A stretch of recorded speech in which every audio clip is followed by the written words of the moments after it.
우리 속담에 낱말은 새가 듣고 반말은 쥐가 듣는다라는 말이 있습니다. 그러니까 세상에 비밀이 없다는 것입니다. 아무리 은밀하게 말하고 몰래 숨어서 일을 꾸밀지라도 결국은 세상에 알려진다는 소리입니다. 이렇게 보면 사람들이 예수님께서 하신 일을 덮으려고 했지만 온 세상에 알려졌습니다. 심지어 예수님을 세상에서 지우려고 하였지만 세상 모두를 놀라게 했습니다. 여기 예수님에 대한 진실이 있습니다. 예수님은 세상을 구원하시기 위해서 십자가를 지셨습니다. 이것이 예수님께서 이 땅에 오셔서 하신 가장 크고 중요한 일입니다. 그리고 예수님은 제자들에게 예수님께서 하신 일, 그러니까 우리를 위해서 십자가를 지시고 부활하시고 승천하신 그 일을 전하도록 선택하시고 또 보내셨습니다. 마태복음에서 예수님은 먼저 제자들을 선택하시고 가르치십니다. 마태복음 4장에서부터 9장까지 보면 예수님께서 제자들을 어떻게 가르치는지 보여주십니다. 그리고 이제 제10장에서 제자들은 예수님의 명령대로 세상에 보냄을 받습니다. 근데 10장은 첫 실습을 간다라고 생각하시면 돼요. 예수님이 보내고 예수님이 가르쳐 준 대로 가서 해보는 일입니다. 이제 여기서부터 예수님은 제자들에게 일종의 주의사항을 가르치십니다. 뭘 가르치신다고요? 예, 주의사항. 그러니까 우리가 뭐 가전제품을 사든 뭘 사든 보면은 설명서에 보면은 그 설명서를 이렇게 쓰십시오 나오는데 꼭 마지막에 뭐가 붙어 있어요? 주의사항이라고 붙어 있어요. 그러니까 잘못 쓰면 어떤 사고가 나는지 무엇이 문제인지를 갖다가 알려주는 거죠. 근데 예수님도 복음을 전하는 제자들에게 너희가 이 복음을 가지고 나갈 적에 세상 사람들이 어떤 일을 할 것인가라는 것을 경고하십니다. 예수님의 경고는 여전히 세상을 살아가는 모든 성도 교인에게 유효합니다. 우리는 예수님의 경고를 알고서 주의하면서 복음을 전하기를 축원합니다. 예수님께서 제자들에게 하신 주의사항이 있습니다. 그 중에 첫 번째는 사람을 두려워하지 말라입니다. 뭘 두려워하지 말라고요? 사람을 두려워하지 말라. 우리 다 함께 24절에서부터 26절까지 말씀 읽겠습니다. 제자가 그 선생보다 또는 종이 그 상전보다 높지 못하나니 제자가 그 선생 같고 종이 그 상전 같으면 조카도다. 집주인을 바알세불이라 하였거든 하물며 그 집 사람들이랴. 그런즉 그들을 두려워하지 말라. 감추인 것이 드러나지 않을 것이 없고 숨은 것이 알려지지 않을 것이 없느니라. 아멘. 예수님께서 세상에 오셨을 적에 놀라운 능력이 나타났습니다. 예수님께서 많은 일을 하셨어요. 아주 많은 사람들이 많은 문제를 가지고 예수님을 찾아왔습니다. 그 중에는 병자들도 있고요. 그 중에는 이런저런 모습으로 도저히 해결할 수 없는 수많은 짐을 지고서 예수님을 찾아왔어요. 사람들이 예수님을 찾아올 때마다 예수님은 그 문제들을 하나씩 해결해 가십니다. 근데 예수님이 문제를 해결하는 모습을 사람들이 보고서 사람들이 생각했어요. 예수님이 구약 성경에 나오는 그 선지자들이 하는 일을 다 하시는구나라는 것입니다. 예수님은 성경에 나오는 선지자처럼 놀라운 기적을 행하셨습니다. 이런 예수님의 권능은 많은 사람들에게 환영을 받았어요. 왜냐하면 지금부터 2000년 전에는 요즘처럼 이렇게 의학이 발달하지 않았어요. 그래서 많은 질병들이 치료할 수 없는 불치병으로 남아 있었어요. 사람은 고통을 받지만 치료는 받지 못하는 그런 시대에 예수님이 오셔가지고 그 질병들을 치료해 가셨어요. 또한 우리가 알 수 없는 놀라운 일들을 많이 행하셨습니다.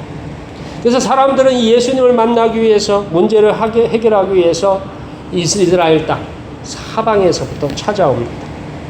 자, 예수님을 통해서 일어난 기적은 이스라엘 백성들의 환영을 받았습니다. 반대로 많은 사람들은 예수님의 말과 행동과 권능에 대해서 불편한 감정을 가졌습니다. 그러니까 예수님을 보면서 예수님 같은 분이 오셨으니 얼마나 행복할까 이렇게 생각하는 것이 아니라 저 예수님 때문에 우리가 정말로 골치 아프게 됐다 이런 사람들이 있었어요. 심지어 예루살렘 지도자의 시기와 질투는 아주 악한 방식 아니면 아주 저열한 방식으로 나타납니다. 그 중에 하나가 예수님을 향한 소문을 퍼뜨렸어요. 어떤 소문을 퍼뜨렸냐? 예수님은 바알세불이다라는 소문을 퍼뜨리는 겁니다. 다시 유대인에게 이 바알세불은 귀신의 왕을 뜻합니다. 열왕기하 1장에서 보면 에그론의 우상 바알세붑이 나옵니다. 비슷해요. 바알세불, 바알세붑 뭐 이렇게 됐는데 이 우상의 모양은 파리 형상을 띠고 있고요. 이 우상이 하는 일은 질병을 보내는 능력이 있다고 주장합니다. 옛날 사람들도 파리가 질병을 퍼뜨리는 줄 알았나 봐요. 근데 에그론에는 이 바알세붑이라는 우상을 만들고 그 우상을 섬겼는데 그 우상이 하는 일이 병을 보내는 일이에요. 그러니까 예수님께서 바알세불이기 때문에 질병을 보내는 질병의 왕이기 때문에 병을 치료한다는 조롱입니다. 그러니까 예수님께서 많은 기적을 통해서 수많은 병들을 치료하자 이 예루살렘에 있었던 지도자들이 몰래 소문을 내요. 대놓고 얘기를 하면 안 되니까 몰래 소문을 내기를 예수는 바알세불이기 때문에 그러니까 질병을 보내는 귀신의 왕이기 때문에 얼마든지 질병을 치료할 수 있는 거야 하면서 그런 은밀한 소문을 퍼뜨립니다. 마치 무당이나 점쟁이가 귀신에 접신하는 가짜 이적이 있습니다. 이것은 귀신의 영, 악한 영, 사탄의 영이 일으키는 적그리스도의 일입니다. 이것은 굉장히 적대적이고 위험한 발언입니다. 그러니까 예수가 바알세불이다 이 소리는 무슨 소리냐면 왜냐하면 이스라엘의 성경에 율법에는요 이 무당이나 점쟁이는 죽이라고 합니다. 살려두지 말고 반드시 죽이라고 나와 있어요. 그 말은 뭐냐면 예수가 바알세불이라는 소리는 예수는 반드시 뭐 해야 되는 사람이라고요? 죽여야 하는 사람이다라는 소리예요. 그러니까 대놓고는 못하니까 예수는 바알세불이야 하는 소문을 어떻게 해요? 뒤로 몰래 퍼뜨리고 있는 것입니다.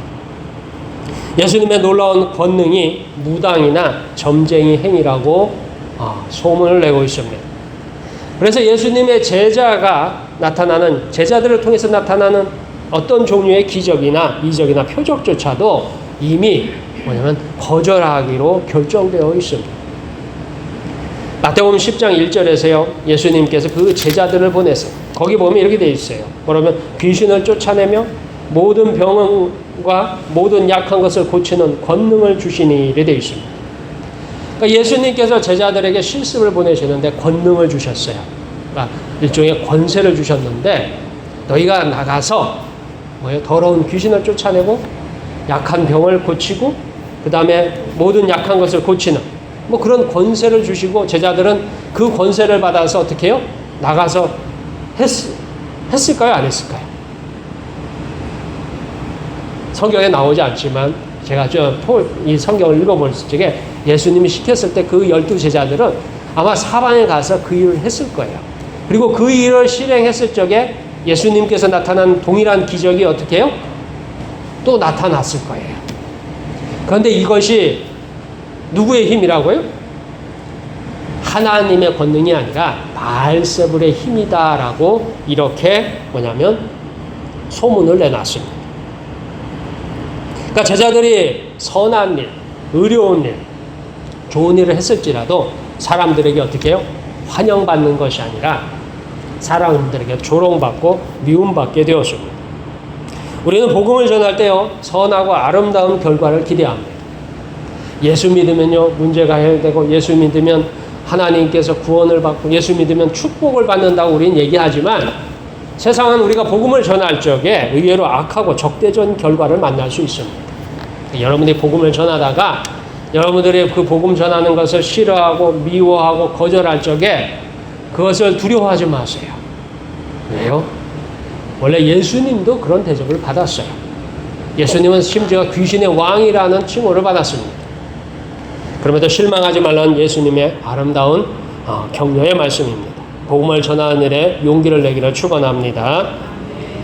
자, 예수님을 향한 적대적인 계획과 언어와 행동은 은밀하게 이루어졌지만 결국은 들통났습니다. 몰래 악한 일을 계획했지만 반드시 전능하신 하나님 앞에서 다 드러납니다. 그래서 교회를 적대했던 세력들이 결국에는 다 뭐예요? 그것들이 드러나게 되었습니다. 자, 이처럼 선한 일도 하나님 앞에서 드러날 것입니다.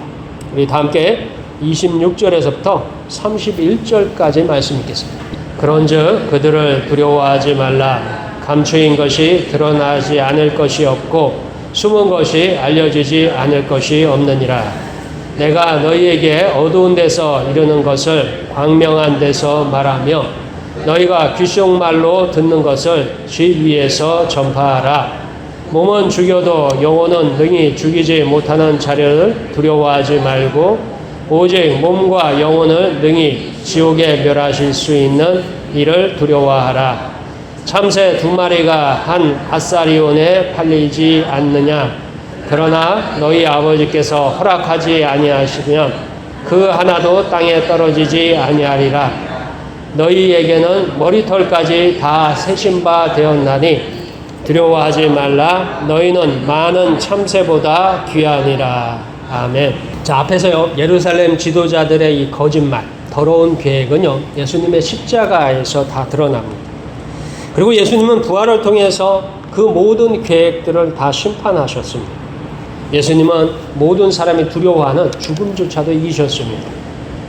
이렇게 어두운 그림자 속에서 이루어진 악한 일이 드러납니다. 반대로요, 하나님 앞에서 숨겨진 모든 선하고 아름다운 일들도 드러나게 됩니다. 예수님께서 제자들에게 가르쳐준 복음, 그리고 선하고 아름다운 소식도요, 반드시 세상에 나타났습니다. 왜냐하면 복음은 모든 믿는 자들에게 구원을 주시는 하나님의 능력입니다. 자, 오늘 성경에서 보면 이래 되어 있어요. 예수님이 제자들에게 가르친 진리를 세상 사람들이 처음에는 몰랐습니다. 예수님이 제자들을 데리고 다니면서 가르치셨어요. 하나님에 대해서, 그리고 예수 그리스도에 대해서, 그 다음에 성령님에 대해서, 그리고 이루어질 천국에 대해서 그 이야기를 하나하나 제자들에게 가르쳤는데 사실 세상 사람들은 그 이야기는 몰라요. 다만 예수님이 뭐예요? 병을 치료하고 귀신을 쫓아내고 약한 것들을 고쳐나가는 그 모습을 보면서 야, 예수님이 특별하시구나 이렇게 생각하고 있었어요. 그런데 이 예수님과 제자들 사이에서 가르침이나 그 사이에 있었던 모든 일들이 나중에는 어떻게 됐어요? 온 세상에 다 알려졌어요. 그러니까 오늘 성경에도 뭐예요? 어두운 데서 감추인 것들이 다 드러나듯이 오늘 성경에서 하나님의 복음, 선하고 아름다운 것들도 다 드러나고 있습니다. 이후에 예수님의 제자들은요, 예수님에 대한 말씀, 그러니까 진리의 말씀, 생명의 말씀, 영생의 말씀을 세상에 전하기 시작합니다. 물론 제자들 앞에는 엄청난 고난과 박해와 죽음이 기다리고 있습니다. 오늘 성경에도 그래 되어 있어요. 뭐라고 표현되어 있냐면 이렇게 되어 있어요. 몸은 죽여도 영혼은 등이 죽이지 못하는 자들을 두려워하지 말고. 세상의 권력자들이 이 예수님의 제자들에게 행하는 일, 뭐요? 몸은 죽여도 영혼은 죽이지 못한다라는 것입니다. 이 예수님의 12제자는요, 예수님께서 십자가에서 죽은 것처럼 순교자가 되었습니다. 처음에는 다 겁쟁이처럼 다락방에 모여서 숨어서 어떻게 할 바를 알지 못했어요. 근데 성령이 임하시고 예수님의 부활을 경험한 제자들은요, 그 다음에 죽음을 두려워하지 않습니다. 그래서 이 12제자들은요, 어느 이름 모르는 땅에서, 도시에서, 산골짜기에서 죽어갔습니다. 무덤조차 남기지 못하고 사라졌습니다. 그럼에도 제자들은요, 세상의 왕을 두려워하지 않습니다. 세상의 권력자를 두려워하지 않습니다. 죽음조차도 두려워하지 않습니다. 용감하게 맞섰습니다. 오직 진정으로 의로운 심판을 두려워했어요. 진정으로 하나님의 의로운 심판을 두려워했어요. 하나님의 의로운 심판은 오늘 성경에 어떻게 되어 있느냐? 오직 몸과 영혼을 능히 지옥에서 멸하실 수 있는 두려워하라. 몸과 영혼을 멸하실 수 있는 분, 그분이 하나님이시다라는 것입니다. 이 심판을 피하는 유일한 길이 예수 그리스도이십니다. 바로 예수 그리스도를 전하는 길을 제자들이 걸었습니다. 길이요 진리요 생명이신 예수님을 세상에 전하는 길을 걸었습니다. 비록 세상은 제자들의 앞을 막아설 것입니다. 예수님께서 주신 그 권능, 놀라운 권능이죠. 오늘 성경에도 더러운 귀신을 쫓아내고요, 약간 질병을 고치고 약한 것을 고치는 그 모든 일들은 우리의 힘과 우리의 지식과 우리의 경험을 넘어서는 일들이에요. 근데 그 일들을 제자들이 할 수 있었어요. 그럼에도 불구하고 그 제자들 앞에서는 뭐가 있었느냐? 좋은 일이 있었던 것이 아니라 박해와 고난과 죽음이 있었더라 하는 것입니다. 예수님을 바알세불이라 불렀으며 제자들을 바알세불의 제자라고 불렀습니다. 유대인은 예수님을 십자가에 못 박았고요, 온 세상은 제자들의 죽음을 원했습니다. 자, 그럼에도 이 제자들의 죽음도 하나님이 원하실 때 가능합니다. 자, 제자들 앞에 고난이 있고 박해가 있고 죽음이 기다렸어요. 그럼 제자들이 무조건 다 그렇게 고난받고 박해받고 죽었느냐? 아니에요. 하나님이 허락하시는 순간에 그 일이 일어났습니다. 모든 생명은 하나님께서 다스리십니다. 몸과 영혼을 멸하시는 하나님의 권세에 있습니다. 그러면서 오늘 성경에 이렇게 되어 있어요. 이스라엘에서 가장 싸구려로 팔리는 게 있는데 참새입니다. 참새. 참새 2마리가 가격이 얼마예요? 오늘 성경에 보면 한 아사리온 이렇게 표현되어 있죠. 이 아사리온이 동전인데요. 노동자의 하루 품삯이 데나리온입니다. 일당이 데나리온이라고 하는 은화로 되어 있는 데나리온이에요. 그래서 노동자가 하루를 꼬박 일하고서 받는 게 1데나리온입니다. 그러면 이 아사리온은 뭐냐면 데나리온의 10분의 1에 해당하는 동전이에요. 그러니까 동전 중에 가장 뭐냐면 흔한 싸구려 동전이에요. 근데 참새 2마리가 이 한 아사리온에 팔리는데 그 참새조차도 뭐예요? 하나님이 허락하실 때 사람의 손에 잡힙니다. 사람의 손에 잡히지 않은 참새들은 뭐예요? 하나님이 허락하지 않으면 언제나 자유롭게 세상을 살아갑니다. 자, 그리고 하나님께서 예수님을 믿는 모든 사람을 귀하게 보십니다. 그러니까 복음을 전하는 사람들을 예수님께서 얼마나 귀하게 보시느냐. 오늘 성경에 보면 이렇게 있어요. 너희에게는 머리털까지 다 세신 바 되었나니 이렇게 표현되어 있어요. 머리털 많아요, 적어요? 제가 자꾸 머리털이 빠져가지고 머리털이 자꾸 주는데 아무튼 하나님이 보시기에 하나님의 복음을 전하는 사람은 그 머리털 하나까지 뭐예요? 하나님의 권세 안에 있다는 거예요. 그러니까 머리털 하나 빠지는 것도 하나님 허락해야 빠지는 거예요. 허락하지 않으면 빠지지 않습니다. 자, 오늘 성경에 하나님은 그들의 머리털까지 세신 바 되어서 사람을 다스리는 분이십니다. 우리에게 정말로 중요한 일은요, 예수님께 들은 진리를 세상에 전달하는 일입니다. 아주 많은 반대와 저항과 미움 그리고 죽음이 기다릴지라도 복음은 모든 사람에게 생명을 전달하는 유일한 방법입니다. 이 길을 달려갈 때 모든 생명, 모든 위험, 모든 위협, 모든 죽음조차도 하나님의 계획 안에 있습니다. 그래서 우리가 복음을 전하다가 어려운 일 만나면 이것도 하나님의 계획 안에 있다 생각하시고 하나님이 거기에 맞는 또 다른 축복을 하시는 줄 믿으시길 축원합니다. 참새의 생명도 사람의 생명도 하나님의 소유입니다. 우리가 예수 그리스도를 믿었을 적에 우리가 예수 그리스도의 핏값으로 사신받았다. 하나님께서 값을 지불하시고 당신의 소유로 삼으셨어요. 그러니까 우리가 살아가는 이 삶에서 때로는 어려운 일 만나고 힘든 일 만나고 갑자기 우리가 기대하지 않은 일을 만날지라도 그 모든 것들이 하나님의 소유라는 것을 믿으시길 축원합니다. 다만 우리는요, 우리의 삶의 주인이신 하나님의 명령에 순종할 따름입니다. 우리 모두 생명의 주인이신 하나님을 의지하기를 축원합니다. 마지막으로 반드시 복음은 전해야 합니다. 오늘 한국교회의 특징은요, 침묵하는 교인이 많습니다. 예수님은 모든 사람에게 복음을 전하라 하였지만요, 교회는 힘 있는 자의 친구로, 부자의 친구로, 유명한 자의 친구가 되었어요. 그러니까 힘없는 사람, 가난한 사람 또는 무명한 사람에게는 교회도 같이 무시하는 그런 세상이 되어버렸습니다. 침묵하는 많은 사람들은 스스로 교인이라고 생각해요. 우리는 복음을 전하지 않을지라도 나는 교인이고 예수를 믿는다라고 주장하지만 성경은 이것을 위선자라 부릅니다. 구원의 완성은 전도에 있습니다. 전도는요, 타인을 구원하는 이면서 동시에 스스로 자기를 구원하는 일입니다.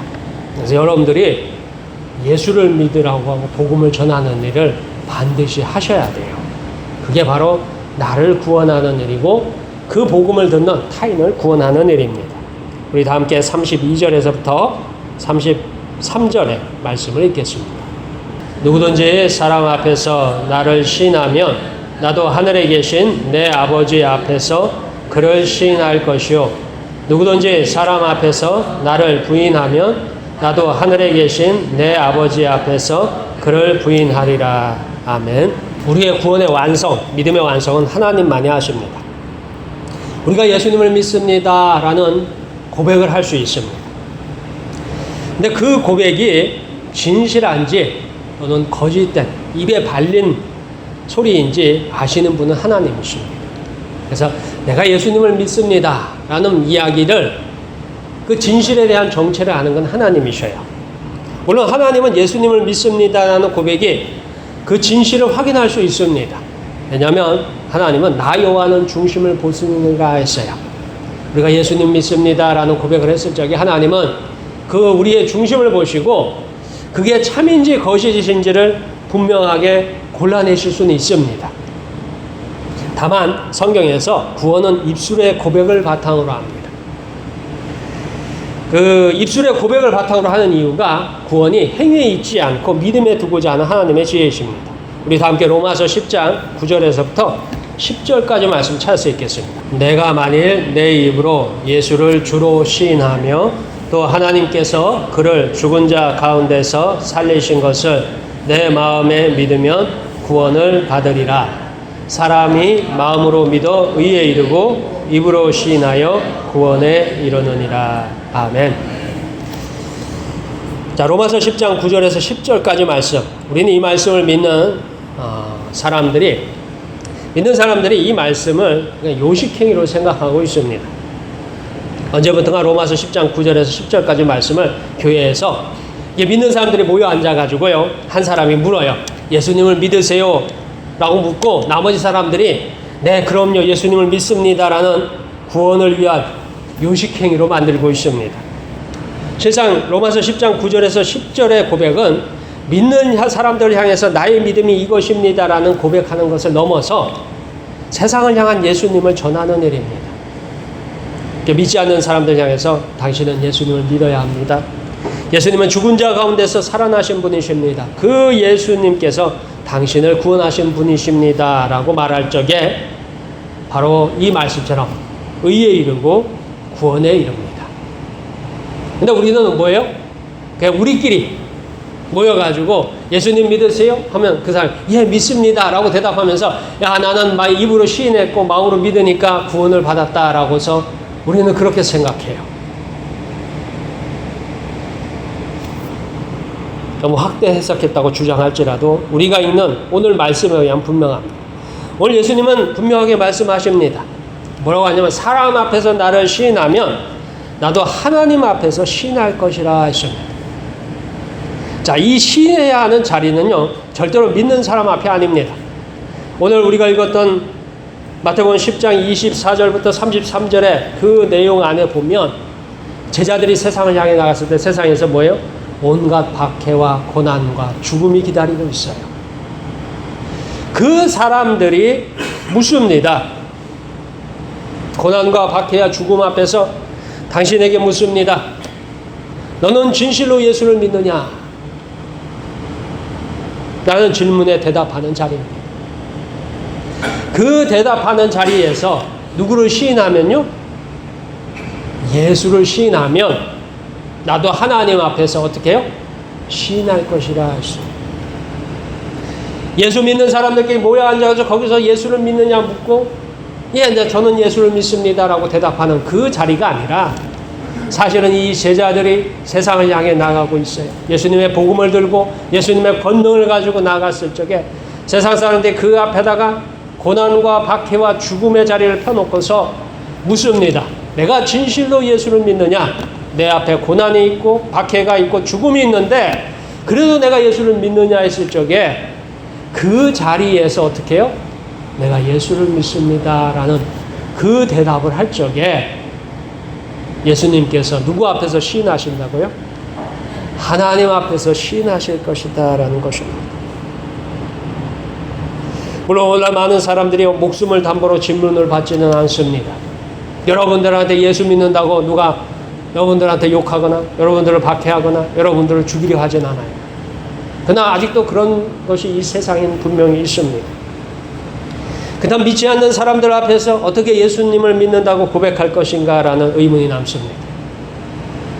내가 믿지 않는 사람들 앞에서 난 예수님을 믿습니다라는 고백을 언제, 어디서, 어떻게 할 것이냐라는 거예요. 도대체 믿지 않는 많은 사람 앞에서 내가 십자가에 죽으셨다가 살아나신 예수님을 믿는다는 이야기하는 방법이 무엇일까요? 이 유일한 방법이 복음을 전하는 방법입니다. 복음을 전하는 대상은 믿지 않는 사람입니다. 전도만이 믿지 않는 사람을 위해서 하는 일이에요. 유일하게 전도만이 믿지 않는 사람을 대상으로 합니다. 그들에게 복음을 전할 때요, 예수님은 보시고 내가 저를 위해서 십자가에 죽었습니다. 저에게는 죄가 없습니다. 라고 말씀하실 것입니다. 우리가 복음을 전하는 그 사람을 보고서 예수님께서 내가 그를 위해서 십자가에 죽었노라. 그에게는 죄가 없습니다. 라고 하나님께 얘기하실 것입니다. 복음을 전하지 않는 사람을 향해서는요, 내가 저를 도무지 알지 못합니다. 그러니 아버지께서는 예정하신 심판을 행하십시오. 라고 하실 것입니다. 전도 복음을 전하는 일은요, 말하는 우리를 위해서, 이거 듣는 저들을 위해서 하나님께 주신 가장 지혜로운 방법이며 가장 현명한 믿음을 평가하는 저울입니다.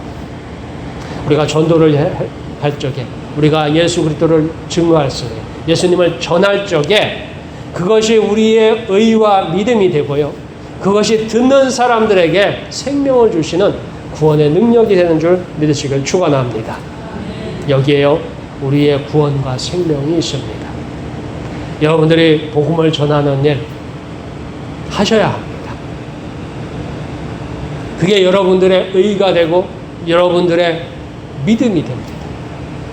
우리 모두 복음을 전하기를 축원합니다. 기도하겠습니다.